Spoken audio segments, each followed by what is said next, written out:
Okay, hi everyone, welcome back, and in this update we are going to check out Avalanche's price chart, and this move on the upside was sort of kind of a pleasant surprise.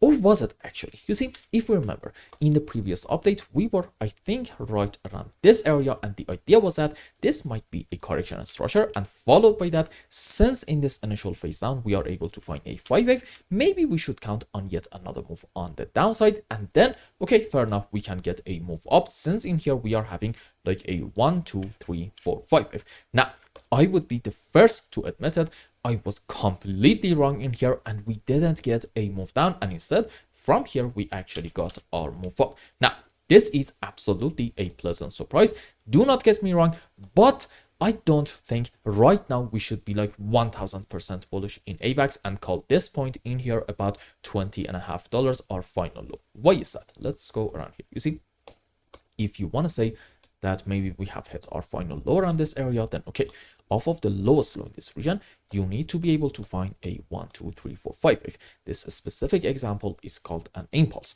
Rules for it are, we should not have overlapping of the waves between wave 2 and 4, and in any kind of 5 wave, wave 3 is not allowed to be the smallest wave. And also for our sub waves, you probably know this story in case that you are a regular viewer of the channel. 5 up into wave 1, 3, and 5.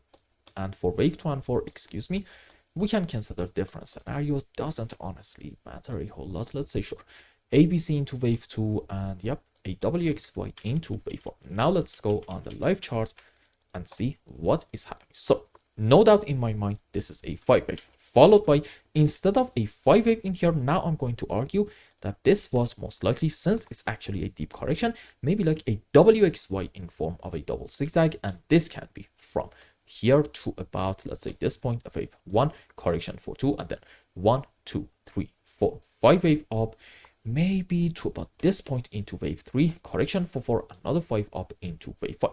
So far we managed to find 2 sets of 5 waves on the upside, and this structure currently can go literally either way.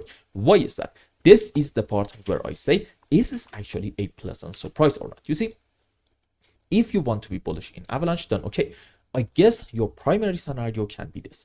This is 1, this is 2, big move up into wave 3, correction for 4, and we can get another move up into wave 5. On the other hand, if you are maybe like me, not necessarily that optimistic, you can actually consider this move on the upside as just a very simple pitch perfect ABC zigzag. Now, if this count is happening, okay, this means from here most likely we are going to get a move down in order to take the lowest low once more about, let's say, $20.50. But do not get me wrong, even if this count is going to be in play, overall you are not going to see me being bearish in Avalanche. Why? Because when you go on some higher time frames, okay, you immediately realize that maybe we are having actually 5 wave up to about this point into a wave 1, followed by a whole correction structure down into wave 2. And what's next if this scenario is going to be in play? You know what?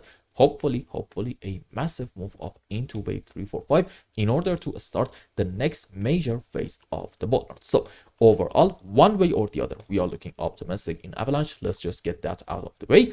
But in the short term, the structures can be up for debate. Question, what do we want to see at the moment in order to be more optimistic? I'm going to say it. A very slow and choppy move down, which between our pullbacks, we should be absolutely able to find overlapping of the waves constantly like this, and then we want to see yet another move up, because at that point, well, okay, you are able to say, hey, look, this is 1, 2, 3, 4, 5 wave, and I promise you right in here is not actually going to be a long opportunity. No, because after a 5 wave, what are we going to have in most cases? You know the answer, usually a move on the downside.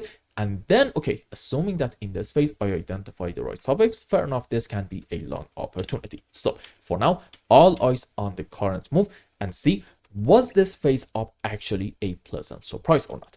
And I hope I explained everything well and you understood what is going on in Avalanche. And until the next update, I hope you have a wonderful time. Goodbye.